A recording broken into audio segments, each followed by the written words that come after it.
Sa halip na tumunganga sa gitna ng kalamidad, marami sa ating mga kababayan ang ginamit ang oportunidad na kumita sa kabila ng naranasang bagyo at habagat. Ito ay sa pamamagitan ng pangolekta ng mga inanod na bagay dulot ng pagbaha. Balitaan mo kami, Joseph Parafina. Ang iniwang pinsala na nakalipas na bagyong Maring o sinamahan pa ng habagat. Subalit sa halip na magmukpok, kakaibang ginagawa ng mga kabataang ito na naghahanap ng kabubuhay sa mga iniwang dumi o basura ng nakalipas na malaking pagbaha. Sigurit, inabutan namin abalang-abala sa pag-iipon ng mga lumang kahoy o mga nabasang kahoy para ibenta sa maguling.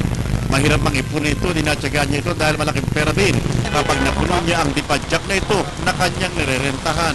Maganda po sila para magkaroon po sila pera. Kahit galing sa baha. Wag lang po sila magnakaw. At dahil nga sa nakalipas na pagbaha, mabiling mabili din sa tindahan ni Kapepeng ang mga tulad ng plastic bottle at iba pang kauri nito. Binibili niya sa tamang presyo para makatulong na sa kabuhayan, malilinis pa ang kapaligiran. Nalilinis pa rin ang tabi ng ilog kung saan nakabuntong mga tubig ito na pera pala kapag pinagtiyagaang ipunin. Namumulog sila riyan, imbis na makaarangin sa mga ilog at sa mga tulay, nakukuha ng mga taong nangangalakal, binebenta naman sa amin. Para sa Telebisyon ng Bayan, Joseph Parafina.